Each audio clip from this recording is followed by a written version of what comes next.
Are you looking for an overview of what the Focus program is, what it does, or maybe even how to start a Focus program in your school? If so, look no further. The following video will walk you through the basics of the Focus program. Let's take a look and see.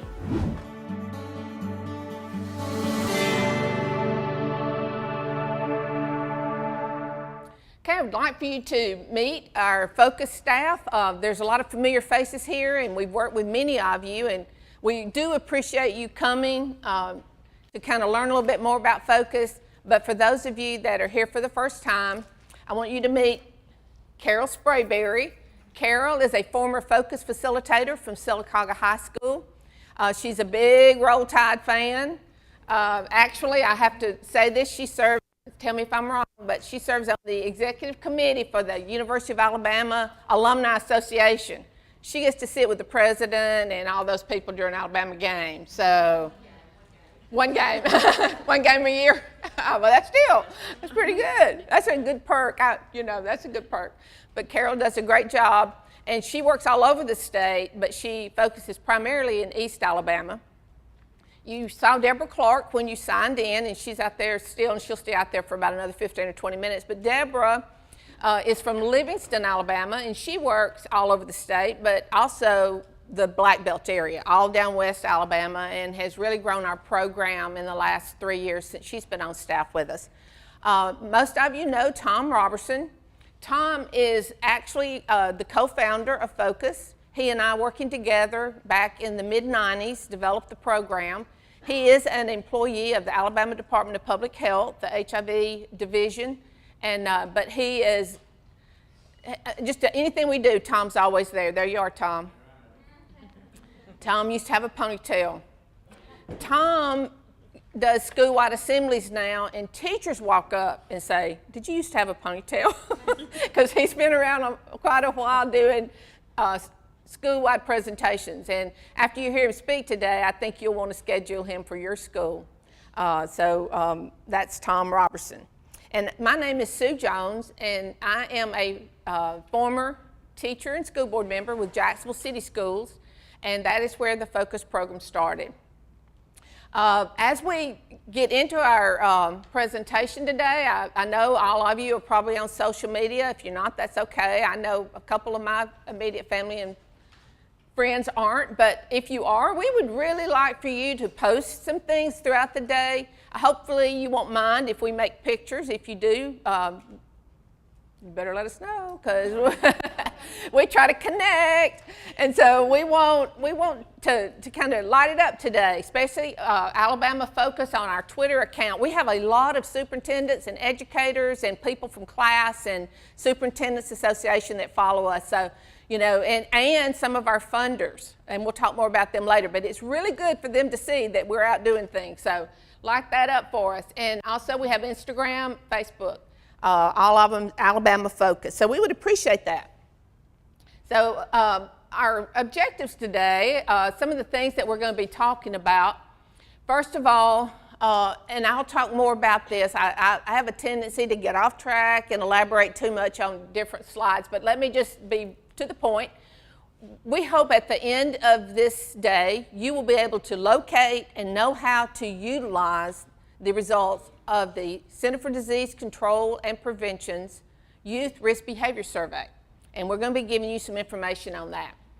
We're also going to be giving you some updated information on HIV and other sexually transmitted infections, and how to find updated information on that through the ADPH, Alabama Department of Public Health's website.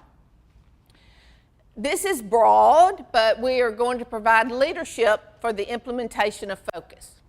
And if you are a community-based organization, you will learn enough, I hope, about Focus that you can partner with a school or a community agency after-school program is fine to implement Focus.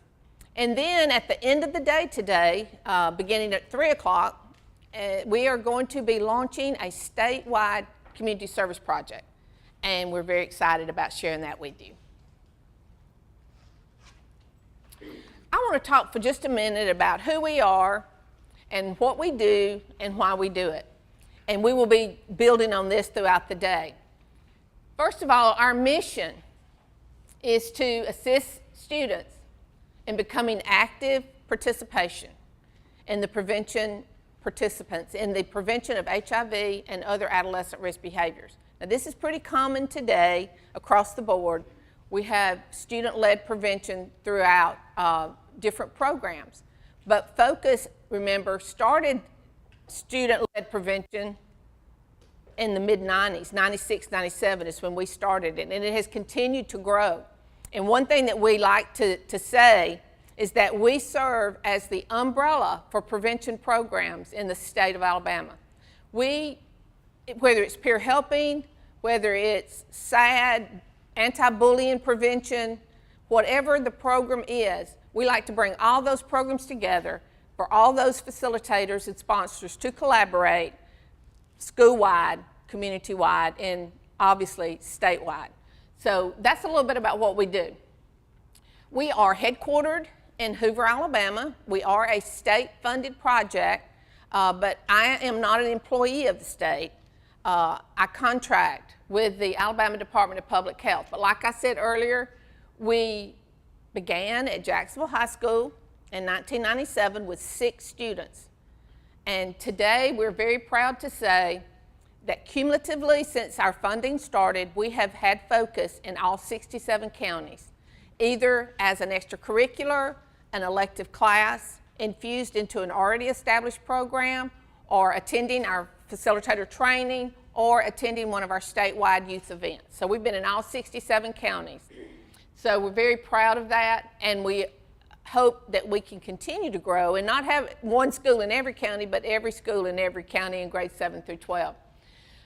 We're supported by Blue Cross Blue Shield, the Caring Foundation.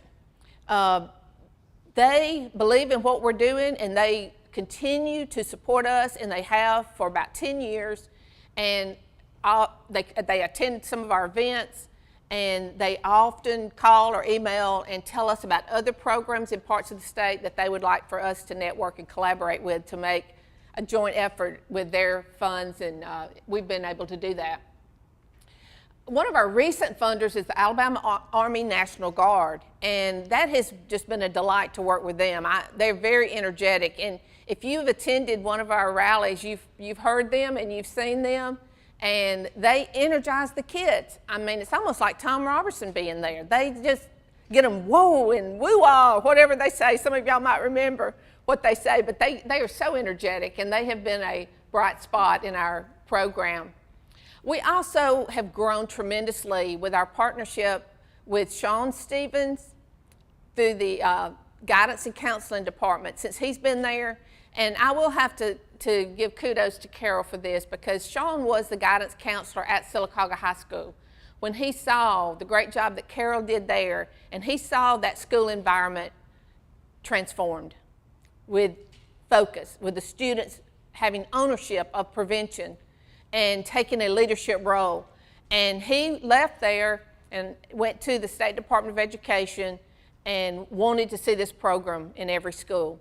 And with strong facilitators, and all of you know that's the key, having that leader. Even though we say it's student-led, without that adult, it does not fly. And so we're trying to locate, and we know they're there, we're just trying to connect with those facilitators in schools, and that's you, because you're giving up a summer day. There's a lot of places you could be, and you're giving up a day to come. So I know that you're that person. So we look forward to working with all of you. But all of us that are educators have stories about students, and we all say we should write a book. And if anybody's game, I've got several chapters I could add. But this is a true story. My daughter is a teacher at Shades Cahaba Elementary in Homewood City. She teaches 4th grade, but before that she taught elementary school, actually kindergarten. And she overheard 2 little 5-year-old boys talking one day. And one said to the other, "I came to school so I could succeed." And the little boy, "What'd you say?" And he said, "I came to school so I could succeed." "What did you say?" "I came to school so I could succeed." And the little boy said, "Why do you want to come to school and suck seeds?" So I'm hoping that we will all go back to school sucking seeds this fall. I almost put seeds on everybody's table today, but I thought that might mess up the Alabama Power Company too much. But that's why we're here. We're here so that we can succeed in our role as teachers and facilitators. And you're going to learn some things you can even carry over to your personal life. A lot of skills that you can use. But we also want our students to succeed. And that will happen if we succeed. So with that in mind, let's talk just a little bit more about what we do. I think it's so important, and this was really difficult for me as a teacher, to let go of being the lecturer. You need to know this because if you do this, this is the consequence. And you can probably figure it out. I'm from the old school, and I taught the way I was taught for too many years. And meeting Tom, I started changing my philosophy. I may give him too much credit. I don't think he thinks so. But meeting Tom, I started changing my philosophy a little bit. And when I did that, that's when I really feel like I started impacting student behavior. Now, I had impacted student knowledge. I had increased their knowledge. And this makes what we do so much different with Focus than math, science, history, English. Because what you want to do is increase that knowledge. But what we do in health education, Focus, is to change behavior. And there's a very low correlation between knowledge of facts and behavior. So that's difficult to increase knowledge and change behavior, because what every youth and sometimes adults think is that I can text and drive, I won't have a wreck. You know, it's not going to happen to us. And that's that adolescent brain, and sometimes the adult brain, that thinks that way. But we want to empower students. And by doing and empowering them and involving them, hopefully we can make a difference. What we do, we operate on the statewide level. I've already elaborated on that. We recruit schools. We used to do a lot of cold calling. May I have a meeting? And I would go in the first 5 to 8 years, I did a lot of that. And now we don't do that so much anymore. We do a lot of presentations and things like that, and the program grows that way. But this is probably one of the biggest barriers to this program's success, and that is identifying the facilitator. That is so hard, I cannot begin to tell you. And I'll tell you why, and I'm not trying to knock any teacher or educator or nurse or counselor. The plate is so full with mandates. I mean, you have to do so much. So much is required of you. And then here we say, we would like for you to do this, and we're not going to pay you, and you have to come and stay after school, and and so many people like, oh, that I really hope that y'all do well, but I can't take on anything else. And we hear that so much. And I understand that. But as a person that really sees the big picture, that really cares about the whole child, you can't turn your back on Focus. You cannot. And I know right now that you know what I'm about to say because you're here today. And that is, there is a direct relationship between attendance, between academic achievement, mental health, social, emotional well-being, all of that in these subjects that we're going to talk about. And a student cannot be ready to learn if they don't have all that in check.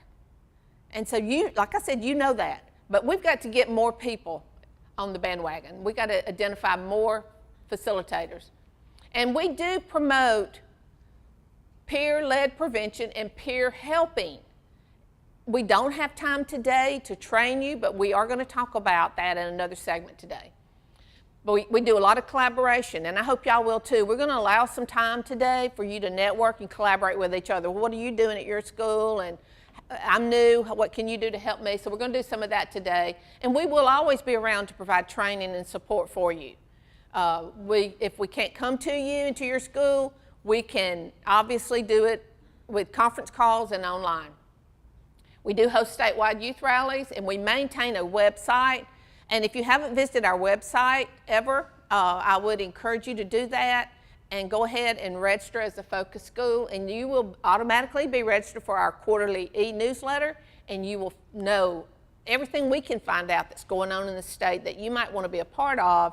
Then you will be able to register for that. We try to serve as the umbrella, and I don't know if you're going to get a red umbrella today, or umbrella for all the programs. We try to serve as the umbrella for getting the word out to teachers, everything we can find out that's going on that you might be interested in. But we do also recognize outstanding facilitators and outstanding programs at the end of the year, and we will come to your Awards Day program, and we are going to talk a little bit more about this later, but at your Awards Day program, we will give you real money, certificate, trophy, press release, and all that goes with that for working hard and documenting what you do throughout the year. But why do we do it? I mean, we can show numbers, statistics all day long as to what we need to work on and why we need to do it. But little pockets of the state have different issues that they're dealing with. So, not only do we want to look at state and national data, we also want to talk and do needs assessment in the local level. And in doing that, we know that we have to reach our young kids and we have to give them ownership for these reasons. Do you know, it would be great if a teenager or even a younger adolescent, when they had a problem, they would go to their parents or to another trusted adult, their counselor or their teachers, but they don't do that, do they? I didn't do that. And I bet if you think back, you didn't do that. So when they deal with problems in their lives, they're going to go to peers first. So it is so valuable for us to train our peers in what to do and how to do it when they're in those situations. I want to encourage you, if you don't already have peer helping as part of your focus program, or if you're starting focus for the first time, I want to encourage you to start peer helping as a part of your focus program and get that training that you need to implement that. Because this is research. Peers first, and then school, faculty second. So that's why it's so important for you to be here today. And then they may go to a community leader, a trusted Boy Girl Scout leader, somebody of that nature, or maybe someone in the clergy where they go to church, or just somebody else. It might be a brother or sister or their brother or sister's friend, and then last is the parents. And when I taught school, and I would tell students, talk to your parents. I mean, tell your parents. They will understand. No, they won't. They will not. And I said, you open that door to communication, and you talk to them. But you know what's so important? And I don't do a lot of parent educating, but we need to start when they're down here talking and not overreacting. And if I had time, I've got a 9-year-old grandson and a 5-year-old granddaughter. I could tell you, and my son-in-law, he's just like, oh my God, because we talk about everything. They bring it up, I think, open door. And I don't give them more information than they want, but I give them enough. And my son-in-law, my daughter, she's fine with my son-in-law. Goes, oh, I didn't know what you were going to say with that. Well, one example, we're watching the news. He's sitting beside me, and we actually have a book, and the news is on, and they start showing a condom was found on the playground. And so when he sees playground equipment, he looks up. Granny, what's a condom? What was your response? And I saw my daughter. My son-in-law wasn't home, but I saw my daughter. And I just saw her trying to let me hear what she's going to say. And then she was in the kitchen, and I saw the little hair sticking around, what's she going to say? And here's what I said. I said, it is a piece of rubber. You've seen rubber, like rubber bands and all that, and you can stretch them. I said, it's a piece of rubber. He went, oh. So now if he hears rubber condom, he'll still know. But I didn't get into the whole thing. You just, Lord, my heart. And y'all, I do this for a living. And I started having palpitations. It's different when it's your own. But you've got to start talking. If I have said, don't you ever say that word, condom. That is a nasty word. He would, no, I'm going to find out what that's all about. So it starts young, okay?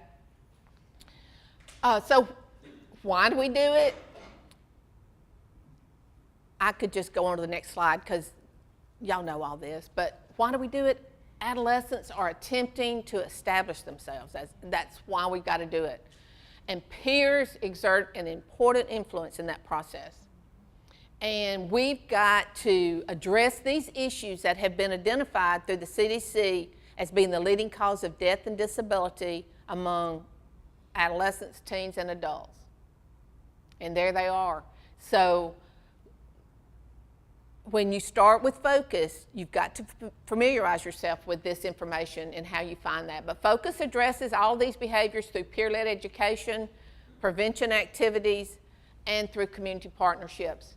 I'm going to go into it a little bit deeper. Tom's got a little bit he's going to talk about too, about the YRBS. So that's why we do this. It's because we know what our kids are doing. And you don't have to go to a survey to find out either. You can walk the halls. You can just go to a football game. You can be at a mall. Anywhere you go, you see. And some of the things that's going on, not in other parts of the country, but right here in the state of Alabama and in most of our schools and communities, it's very frightening. But that means we have to address it more vigorously at an earlier age. We started Focus as a program for juniors and seniors. I thought health education is required in grades K through 8, 60 minutes a week, and then we have that half unit. So what do we do with that after that? And I taught the half unit of health education. What do we do with that? Juniors and seniors, let's involve them. And literally, AMSTI of health, if you can think that way, hands-on. So that's how it started. And then 9th and 10th graders, oh yeah, y'all come on, y'all can be focused too. Then 7th and 8th graders, okay, come on. And now 6th grade. And I love it because the younger we can get them, the better we're going to be.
Well, what would you do if you knew? Well, you do know. So what are we going to do? We're going to try to reach these kids. We're going to try to listen. We're going to try to train them as peer leaders. We're going to try to attack the problems in our schools and communities that are the most important and develop healthy children that will grow into healthy adults, able to attend college and pursue the dreams and jobs of their choice. There's so much that we can do. This is the Alabama 2015 YRBS results, and you can see that if the dot is here in this column, and I don't have a pointer, that means that Alabama is more likely than the United States to engage in this risk behavior. Very easy to interpret, and this is available on the website. And then if it's in the next column, then the United States is more likely than Alabama. And then that last dot in the far right is about the same. So as you just scroll down through there, you can see and pay close attention to the dots that are furthest on the left. We have a high above the United States average on suicide. You can see that. Cigarette smoking, a couple of the issues with smokeless tobacco. I just wanted you to see that and be able to find that on your website. And if you'll just, it's in your, throughout your materials there, the cdc.gov/YRBS. We could spend the entire day on this.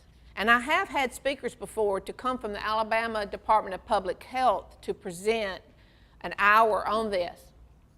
It's difficult to make statistics and numbers interesting. But it's scanning through, you can see Alabama, #1 in football, but we're #1 in too many other issues as well with our young people. And if we could put the money into our young people that we put into football, and I know y'all have heard that before, that's not an original thought, we could make a lot of yes. It's cdc.gov/YRBS. And then that particular page, you can actually see the entire survey, and it would be an added bonus if you could administer the YRBS before you start Focus, and we can help you do that. If you will get in touch with us, we can help you. It's free. All you got to do is print your answer sheets and your test, or you can do it online, but you can administer that. Great data to have to compare with the state and the nation if you're applying for grants, or just want to see what progress and to evaluate your own program as you get going. But it's a great website, and that's the 215. It's just for high school, right? No, there's a middle school component. And I'll be real honest with you guys. There's some things that you may want to take out of the survey. There are some questions, and I say that I wouldn't want to take them out, but you know how administrators are sometimes, and principals, they don't want you to say the word sex, especially, or ask the students if they're engaging in it. They have this misconception that if you ask, they're going to go have sex.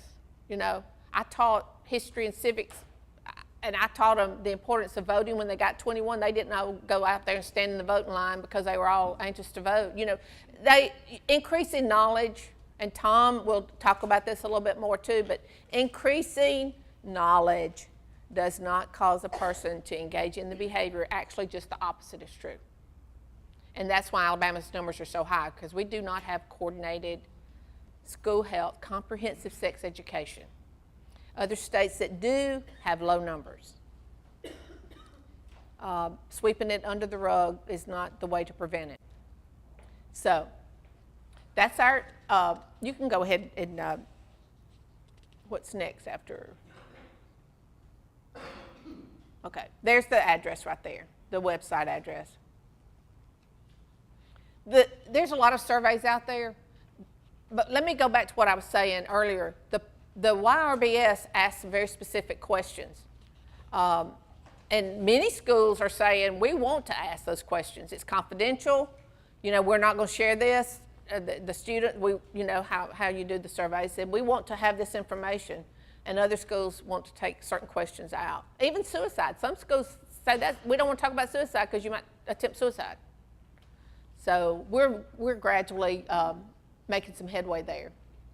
But the purpose is to focus on the nation and the state, and then if you give it locally, then you can compare your information there too.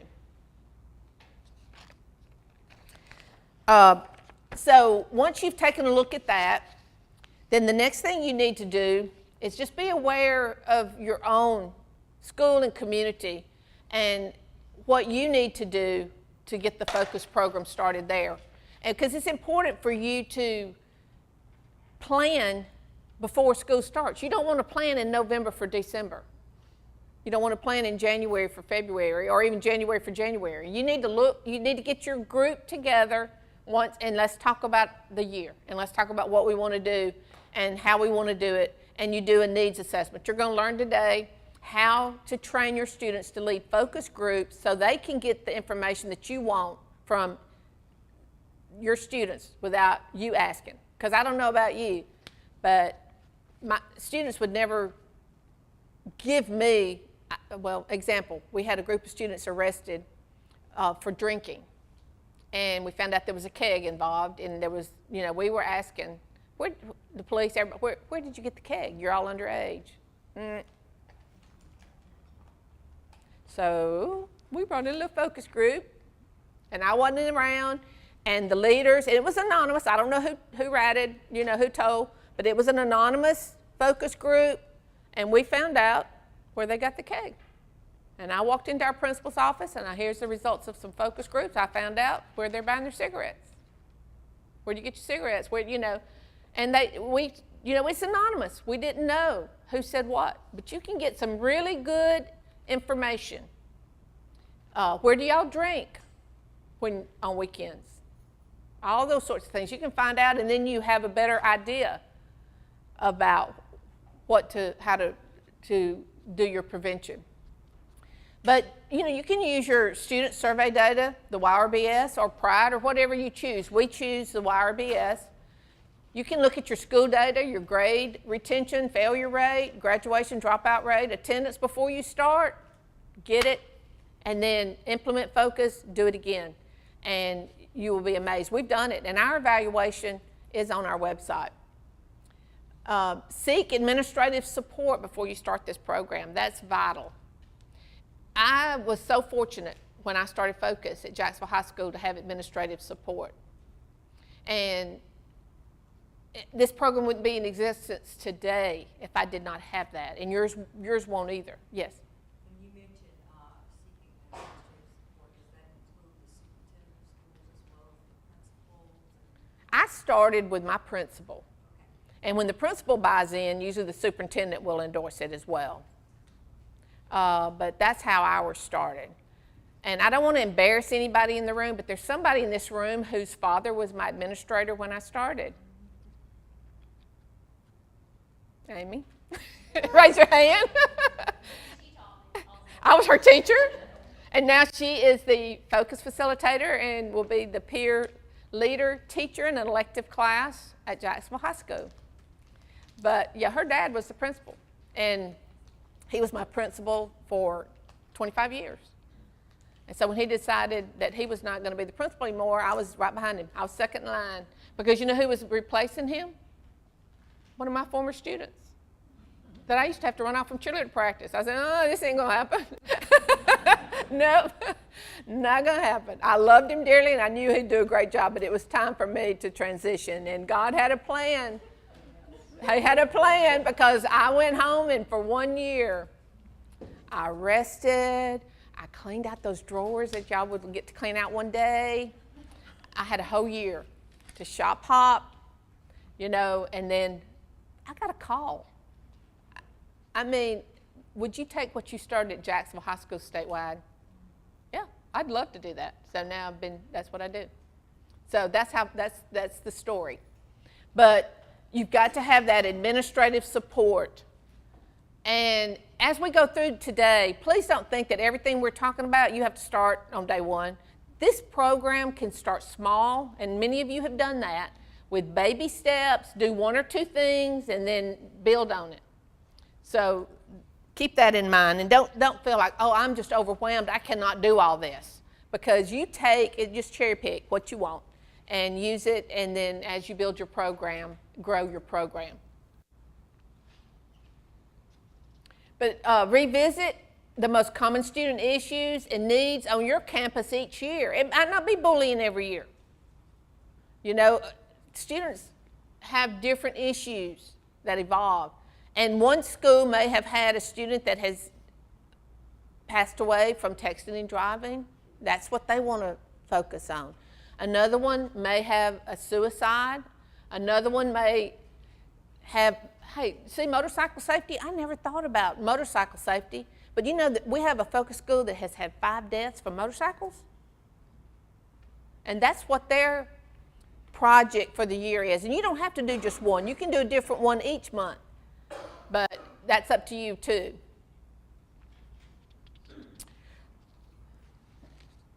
Do you have any questions about anything I've said or anything, some of you that are veteran or some of the focus staff, is there anything that you would like to add? Yes. I'm the director of the Drug-Free Communities Grant at Stanley County, and we have peer leaders, peer groups, but the focus of the grant stems around mostly substance abuse.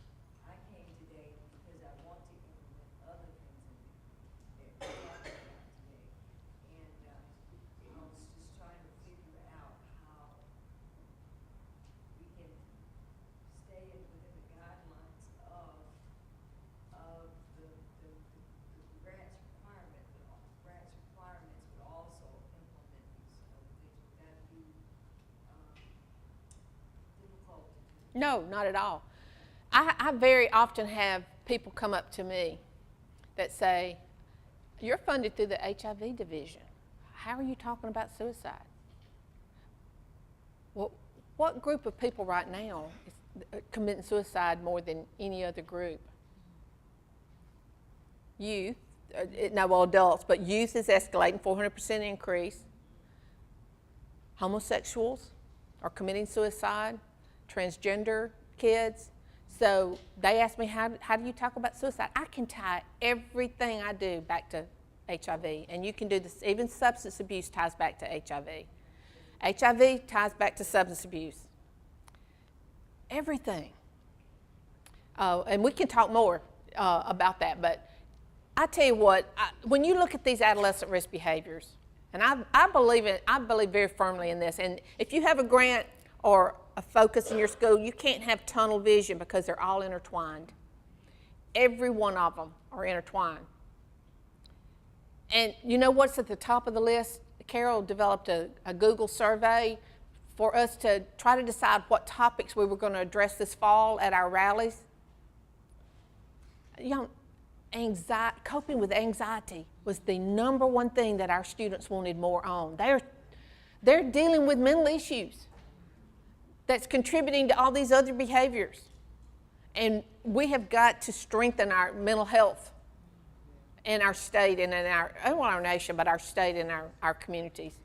And we can begin that with our kids and trying to erase that stigma and trying to help. And perfectionism. Did you see that pretty young black girl with the red dress on that was contemplating suicide? Beautiful girl, you would think, why? Some kids struggle with being perfect. I was at the State Department talking to Sean this week, and he said, I wish you would apply for some grants to deal with some mental health issues. I just came back from a national conference.